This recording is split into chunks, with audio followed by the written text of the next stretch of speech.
Good day. I'd like to show you the 5 steps of knee ability 0. Knee is the main joint we're going to tackle. Itself a little bit above and a little bit below. And ability is our ability to move through a certain range of motion, which we're going to try to inch further and further and increase, and with load.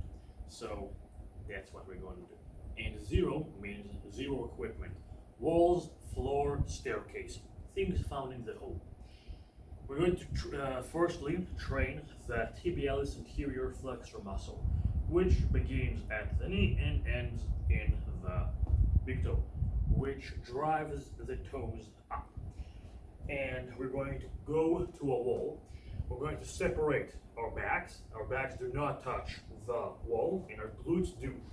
And we're going to lift one ankle at a time. This would be easiest.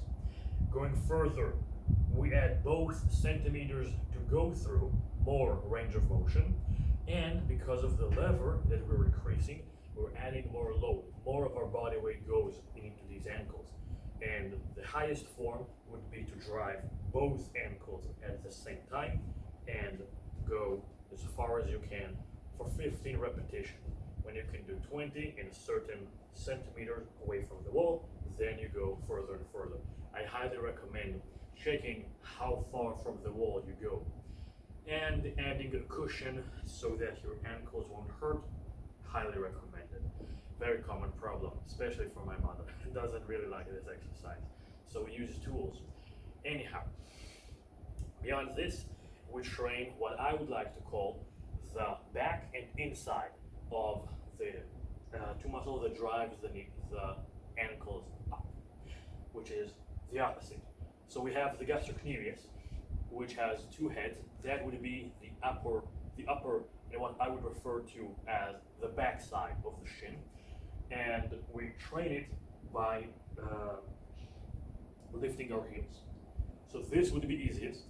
Going further back would give us more of a stretch, and we go through more centimeters and more load.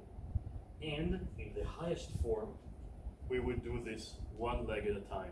Whether you put your hover foot below, above, around, matters less. Sometimes I like sometimes I move around during my sit. A true sit would have you pause at the bottom and pause at the top, because these muscles are very springy. These, plural, are both the gastrocnemius and the soleus. The soleus, with a proper accent, is the driver of the heel up in a knee bent position. The two of them join to make the Achilles tendon. So, to train the soleus, we would have a knees over toes position, and like this, I'm far more balanced with the assistance, and then I can go further back, but not too much, because then I lose my position.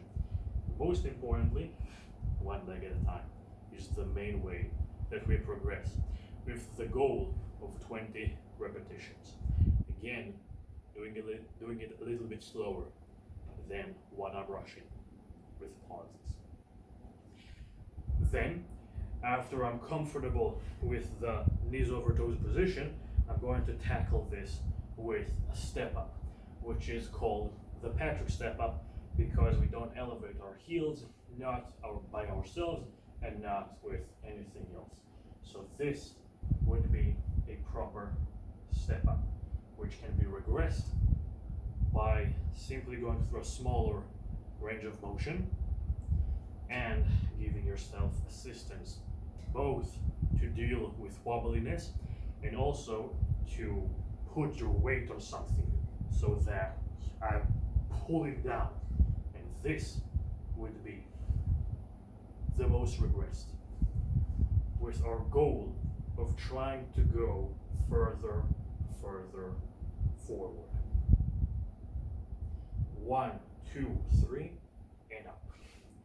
I don't break my clear line, that's straight up, because I would shift more load over to my hip. I believe so. And this would be the pose where the most load is on the knee, the joint that I want to focus on. And a set here would look like this, with my hover foot, only the heel touching down, and I'm pausing 3, 2, 1, and up. And I begin my count when I make contact. And all of the load is on the working leg. The hover foot is very close to hovering. It touches, there is contact with the ground, but very little. And that would be 1, 2, 3, a proper set. So that was a short range of motion exercise to target all the good insides of the knee. Ligaments, tendons, and the rest of the stuff. That's really lovely. Now we're going to do a long range of motion exercise, which is the final piece, the fifth, the ATG split squat, which in its highest form would be like this. Both ankles up, back knee extended, or correctly flexed, active, and our knee goes further as much as we can forward.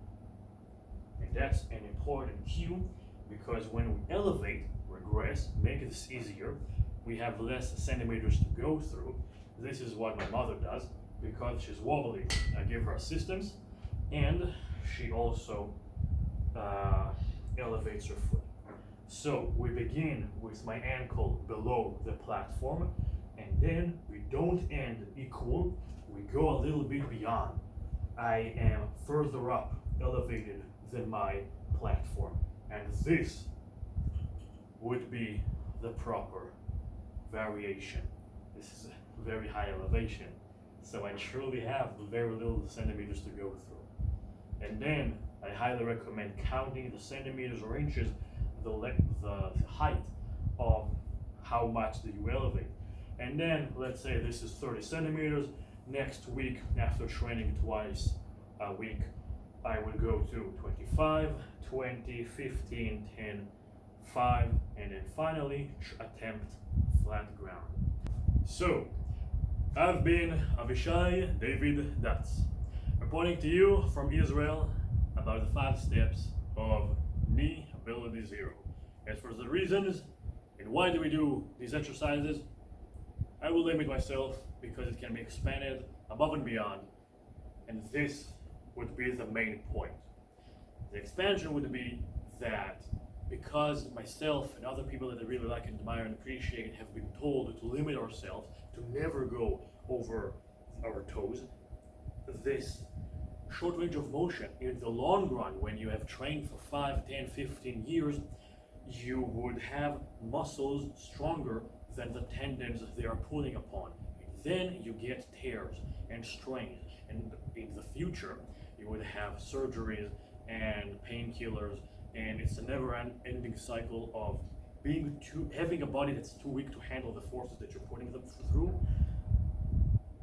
putting it through, and then the cycle will continue with injury and ceasing to exercise and do your sport and enjoy life. So this slowly training and understanding your given ability, this is what would help. So that's what I have to say as far as I'm concerned, as far as I know, and this will be as far as we go. I've been David, and I'll see you next time.